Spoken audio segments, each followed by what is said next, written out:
Centuries ago, in a small village in feudal Japan, a young girl resided with her stepfather.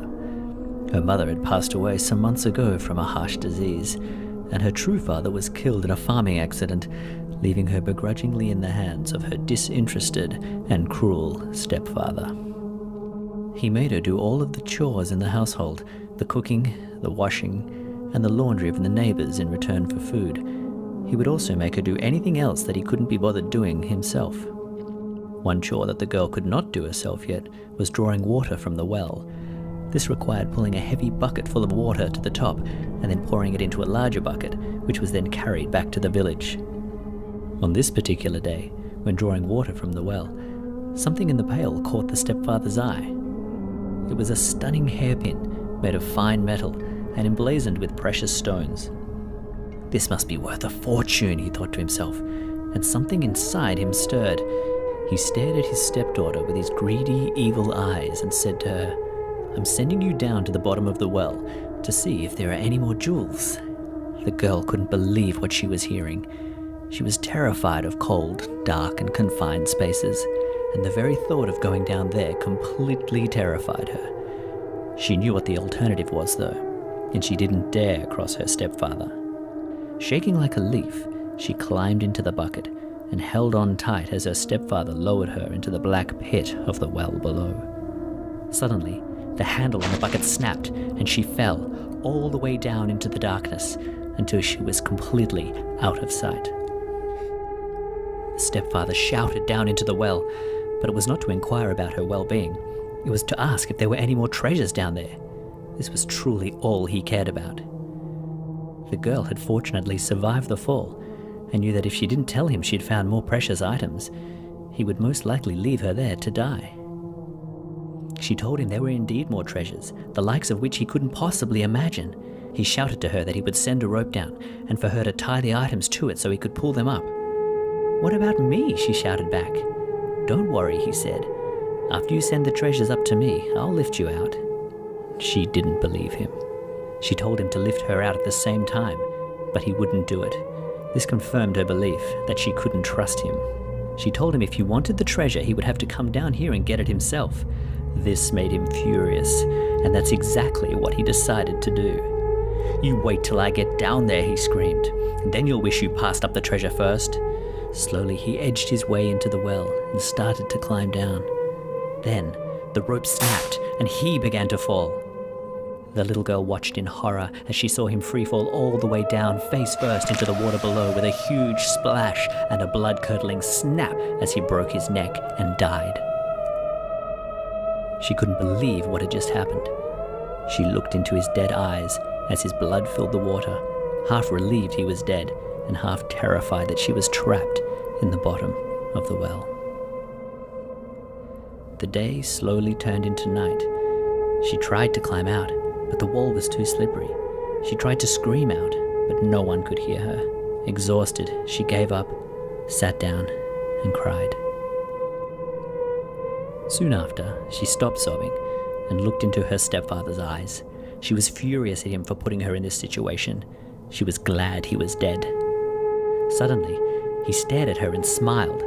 She was completely petrified as the chilling look on his face tore through her like cold steel. Then he spoke. "You're going to die down here. Then we'll be together again. You'll be joining me soon." "No!" she screamed as she kicked him in the face. Then, when she looked down, he was as dead as he always was, still and completely lifeless. This made her more determined than ever to get out. She looked up. There was no way she could get out tonight. She felt the best thing she could do would be to summon her courage and ride out the night. In the morning, someone would come, and then she would be saved. She had a horrible, sleepless night. It was freezing cold, and out of the darkness came dozens of insects which spent the night crawling all over her face and body. Eventually, the next morning came, and she routinely shouted for help in the hope that someone eventually would hear her cries. And someone did. A man who was passing by heard her calls and looked into the well to investigate. He called down to her. "Are you okay?" he shouted. "I'm fine," she called back. "Please help me. I'm stuck down here." The man immediately got a strong rope and slowly lowered it down to her. She tied it around her waist, and he pulled her to the surface. She couldn't believe she was rescued. She was so happy to see this man who looked so kind. She hugged him and thanked him for saving her.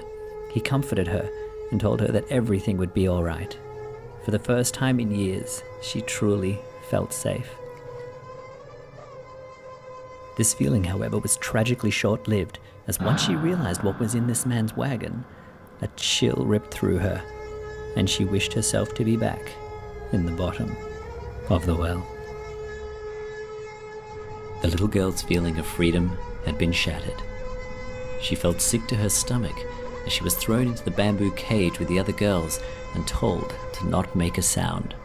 If she tried to escape, she would be killed on the spot and thrown in the fire. She had been captured by a group of bandits who roamed the countryside kidnapping young females. They then took them to the larger cities and sold them off as slaves to anyone who had the money. The bandits had set up a small camp and were planning their next kidnappings, which were to take place in the girls' village in the valley below. A villager who had made their way over to the well for water had heard voices as he was approaching, which he thought was unusual, so he had proceeded with caution. He hid behind a bush before coming any closer. He peered out from behind the bushes and closely observed the strangers and their camp. He didn't think much of them until he saw what they had trapped in the bamboo cage. Panicking, he quickly changed his mind about drawing water from the well and headed back down the hill to the village as quickly as possible. That night, as the rain began to fall, the little girl huddled between the others to try and stay warm. None of them dared speak, as they all sat there cold, sad, and scared. The little girl wondered why life had treated her so badly. She missed her parents so much and wished them to be back in her life with all her heart. It was at that point she thought she heard someone calling her name. She slowly opened her eyes and looked into the darkness. There was someone there.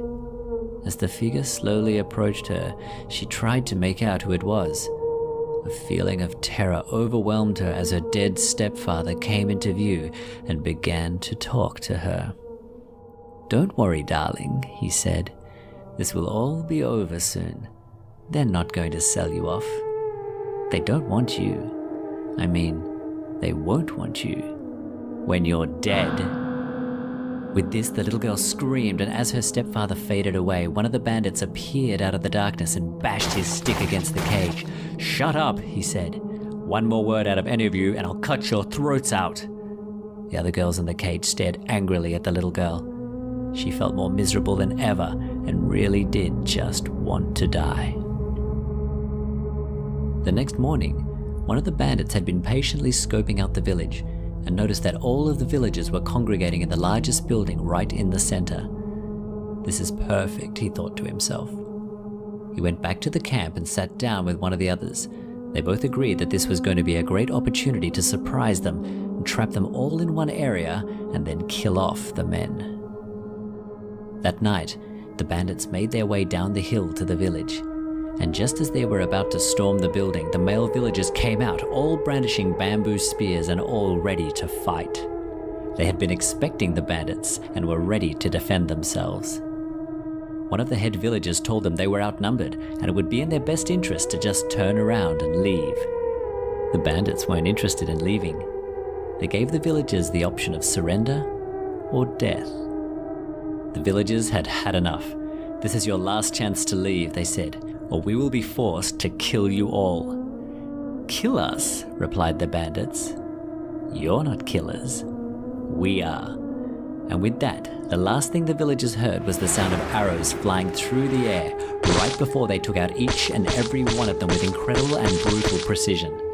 3 of the bandits were highly skilled archers and had been hiding in the dark, lining up their shots as the others drew the villagers out and into the open. Their plan had worked perfectly. All of the male villagers were dead. And now, not only did the bandits own the village, they also owned everything in it.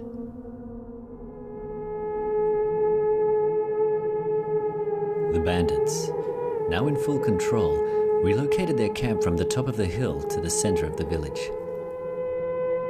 They brought their other prisoners down with them and led them into the main building to be with the others. This was so they could keep them all in one place for the purposes of security and sorting. Two of the bandits huddled them all together in one room and kept a watchful eye over them while the others made one of the ladies cook for them. As hungry as the women and children were, they didn't dare ask for anything to eat.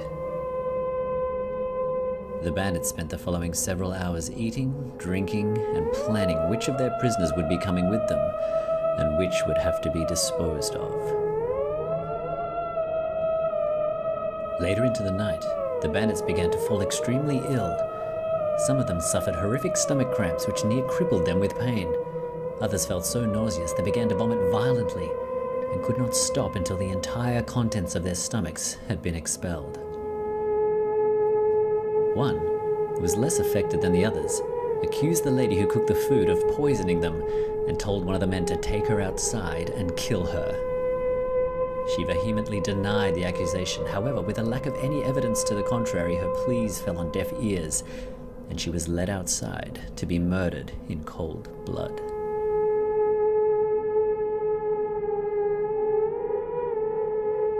The food was fine. Their sickness was in fact caused by the water they had drunk when they set up their camp at the well. The little girl's stepfather's bowels had released when he died, and the water was tainted with feces.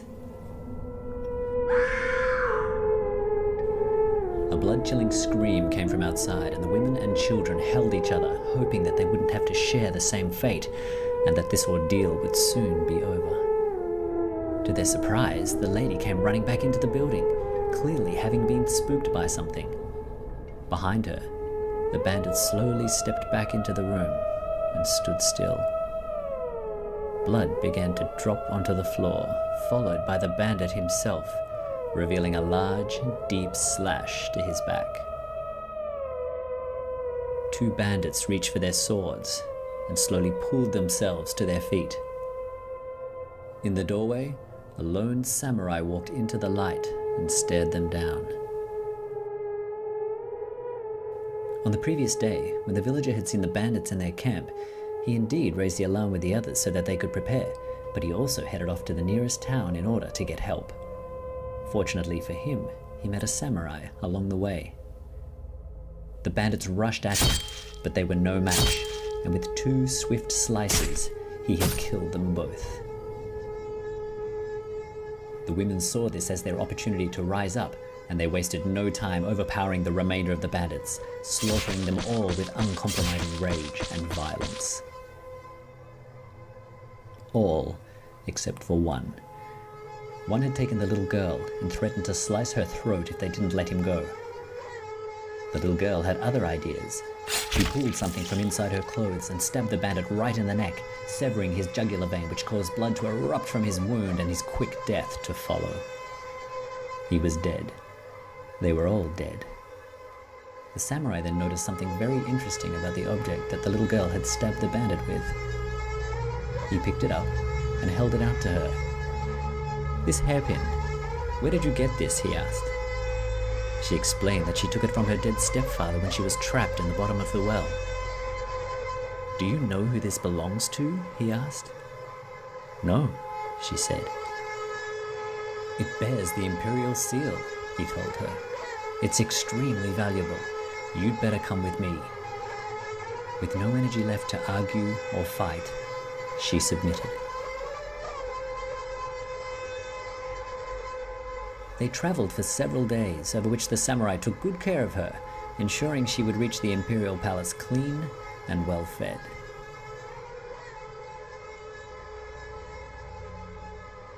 The palace was unlike anything she had seen in her entire life. It was so beautiful and yet so terrifying at the same time. She had no idea what was going to happen next, and felt she was either going to be imprisoned for her crime of stealing, or worse, executed. She was taken inside its walls to a beautiful garden where a woman stood alone under a pagoda. She was asked to take the hairpin to her and explain herself. As she presented the hairpin, the princess was overcome with joy. She told the little girl of how she lost it down a well when she had stopped for a drink while traveling with her soldiers. She couldn't retrieve it at the time as they were needing to move quickly, but she had regretted it horribly and sent one of her samurai to get it. This was the same samurai who saved the little girl and her village. She hugged the little girl and thanked her for returning the pin to her, the pin that had once belonged to her mother. She said she could have anything in return, at which point the girl replied she just wanted to be loved. And she was, for the rest of her days, in the safety and security of the palace walls.